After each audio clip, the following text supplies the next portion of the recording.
요한복음 6장.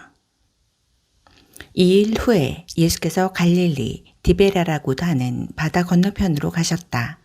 큰 무리가 그분을 따라갔다. 그것은 그들이 예수께서 병자들에게 행하신 기적을 보고 거기에 매료되었기 때문이었다. 건너편에 이르자 예수께서 언덕에 올라가 앉으셨고 제자들은 그분 주위에 둘러앉았다.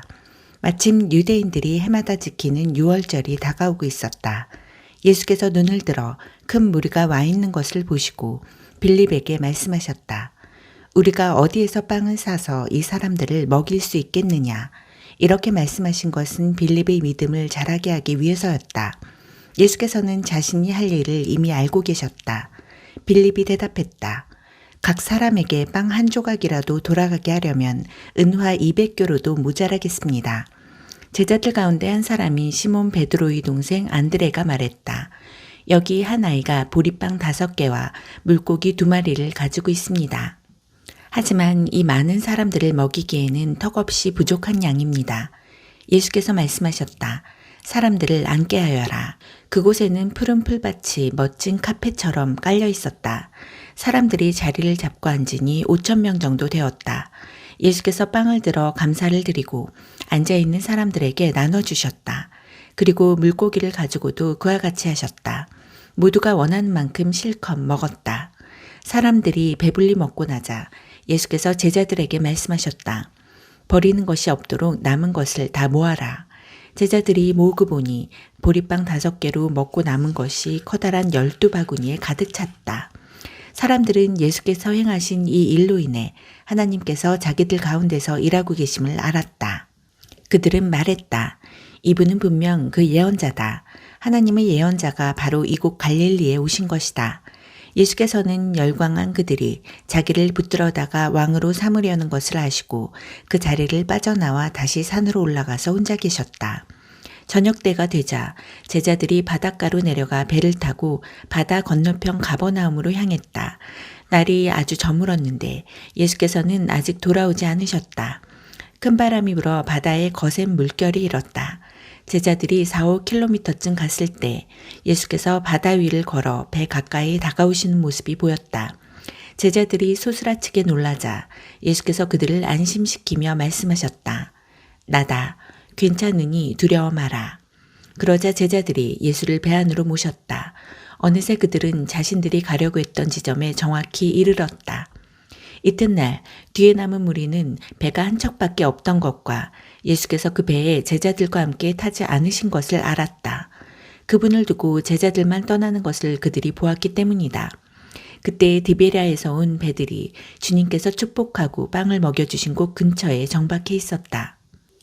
무리는 예수께서 그곳을 떠나 돌아오시지 않을 것을 알고는 디베랴에서 온 배들로 몰려가 올라타고서 예수를 찾아 가버나움으로 향했다. 그들이 바다 건너편에서 그분을 다시 뵙고는 말했다. 랍비님, 언제 여기로 오셨습니까? 예수께서 대답하셨다. 너희가 나를 찾아온 것은 내가 하는 일에서 하나님을 보았기 때문이 아니라 오히려 내가 너희를 배부르게 해주었기 때문이다. 그것도 내가 값없이 먹여주었기 때문이다. 너희는 그렇게 썩어 없어질 음식을 얻으려고 힘을 허비하지 마라. 너희와 함께 있을 음식, 너희 영원한 생명을 살찌게 하는 음식, 인자가 주는 음식을 위해 일하여라. 인자와 인자가 하는 일은 하나님 아버지께서 끝까지 보증해 주신다. 그러자 그들이 말했다. 우리가 하나님의 일에 참여하려면 무엇을 해야 합니까? 예수께서 말씀하셨다. 하나님께서 보내신 이에게 너희 삶을 걸어라. 그렇게 너희 자신을 걸 때에야 하나님의 일에 참여할 수 있다. 그들이 애매한 말로 비껴갔다. 선생님이 누구시며 어떤 일을 하시려는지 알 수 있도록 단서가 될 만한 것을 보여주시면 어떻겠습니까? 그러면 우리가 알아보고 나서 우리 삶을 걸겠습니다. 선생님이 무슨 일을 하실 수 있는지 보여주십시오. 모세는 광야에서 우리 조상들에게 빵을 먹게 해주었습니다. 성경에도 그가 그들에게 하늘에서 내려온 빵을 먹게 해주었다고 기록되어 있습니다. 예수께서 대답하셨다. 그 성경 말씀이 진정한 의미는 이렇다. 모세가 너희에게 하늘에서 내려온 빵을 주었다는 것이 아니라 지금 이 순간에 내 아버지께서 너희에게 하늘에서 내려온 빵, 곧 참된 빵을 주신다는 뜻이다. 하나님의 빵은 하늘에서 내려와 세상에 생명을 준다. 그들이 그 말씀을 듣고 반색하며 말했다. 주님, 그 빵을 지금부터 영원토록 우리에게 주십시오. 예수께서 말씀하셨다. 내가 바로 그 생명의 빵이다.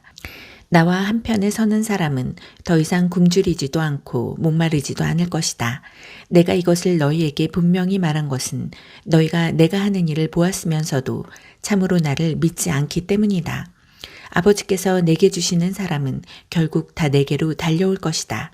그가 나와 함께하면 내가 그를 붙잡고 놓지 않을 것이다. 내가 하늘에서 내려온 것은 일시적인 내 기분대로 하려는 것이 아니라 나를 보내신 분의 뜻을 이루려는 것이다. 나를 보내신 분의 뜻을 간단히 말하면 이렇다. 아버지께서 내게 맡기신 모든 일을 하나도 빠짐없이 이루고 마지막 날에 만물과 모든 사람을 바르고 온전하게 회복시키는 것이다. 아들을 보고서 그와 그가 하는 일을 신뢰하며 그와 한편에 서는 사람은 누구든지 참된 생명, 영원한 생명을 얻는다. 이것이 내 아버지께서 원하시는 것이다. 마지막 날에 그들을 일으켜 세워 살리고 온전하게 하는 것이 나의 일이다. 예수께서 내가 하늘에서 내려온 빵이다 라고 말씀하신 것 때문에 유대인들이 그분을 두고 말다툼을 벌였다. 이 사람은 요셉의 아들이 아닌가? 우리가 그의 아버지도 알고 그의 어머니도 알지 않는가? 그런데 어떻게 그가 나는 하늘에서 내려왔다고 말하며 그 말을 믿어주기를 바란단 말인가? 예수께서 말씀하셨다. 나를 두고 너희끼리 논쟁하지 마라. 이 세상의 책임자는 너희가 아니다. 나를 보내신 아버지가 책임자이시다. 아버지께서는 사람들을 내게로 이끌어 주신다. 너희가 내게 올 수 있는 방법은 오직 그 길뿐이다.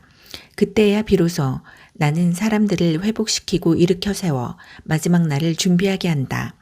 예언자들이 그때가 되면 그들 모두가 하나님께 직접 가르침을 받을 것이다 라고 한 것은 이 일을 두고 한 말이다. 누구든지 시간을 내서 아버지의 말씀을 듣는 사람, 정말로 귀 기울여 듣고 배우는 사람은 나에게로 와서 직접 가르침을 받는다. 자신의 두 눈으로 보고 자신의 두 귀로 듣는다. 그것은 내가 아버지께로부터 직접 가르침을 받기 때문이다. 아버지와 함께 있는 이 외에는 아무도 아버지를 본 사람이 없다. 그런데 너희는 나를 볼 수 있다. 이제 내가 너희에게 가장 중요하고 참된 진리를 말해주겠다. 누구든지 나를 믿는 사람은 참된 생명, 영원한 생명을 얻는다. 나는 생명의 빵이다. 너희 조상들은 광야에서 만나라는 빵을 먹고도 죽었다. 그러나 지금 여기에 너희와 함께 있는 빵은 정말로 하늘에서 내려온 빵이다. 누구든지 이 빵을 먹는 사람은 결코 죽지 않을 것이다. 나는 하늘에서 내려온 빵, 생명의 빵이다. 누구든지 이 빵을 먹는 사람은 영원히 살 것이다. 내가 세상에 줄 빵, 세상으로 하여금 먹고 살게 할 빵은 나 자신, 곧 내 살과 피다. 이 말을 들은 유대인들이 서로 말다툼을 벌였다. 이 사람이 어떻게 자기 살을 먹을 수 있게 내어준다는 말인가? 그러나 예수께서는 조금도 물러서지 않으셨다. 너희가 살과 피, 곧 인자의 살과 피를 먹고 마실 때에야 비로소 너희가 생명을 얻는다. 이 살과 피를 왕성하게 먹고 마시는 사람은 영원한 생명을 얻고 마지막 날을 맞을 준비가 다 된 것이다. 내 살은 참된 음식이고 내 피는 참된 음료다. 너희는 내 살을 먹고 내 피를 마심으로 내 안에 들어오고 나는 너희 안에 들어간다. 온전히 살아계신 아버지께서 나를 이 세상에 보내셨다. 내가 그분으로 말미암아 사는 것 같이 나를 먹는 사람도 나로 말미암아 살 것이다. 나는 하늘에서 내려온 빵이다. 너희 조상들은 빵을 먹고도 죽었지만 누구든지 이 빵을 먹는 사람은 영원히 살 것이다. 이것은 예수께서 가버나움 회당에서 가르칠 때에 하신 말씀이다. 예수의 제자들 가운데 많은 사람들이 이 말씀을 듣고 말했다.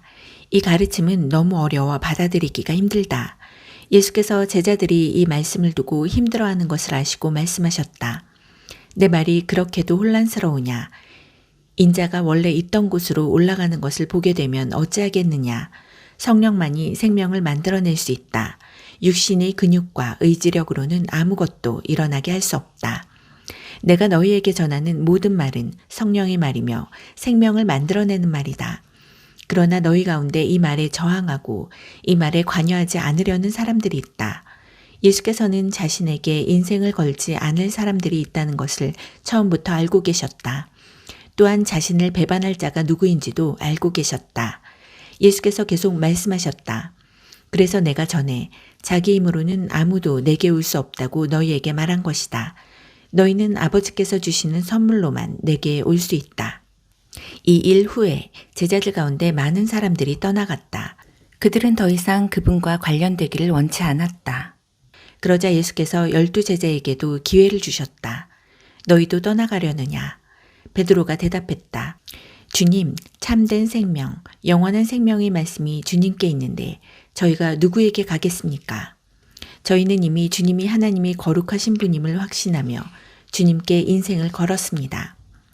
예수께서 대답하셨다. 내가 너희 12를 직접 뽑지 않았느냐? 그러나 너희 가운데 한 사람은 마귀다.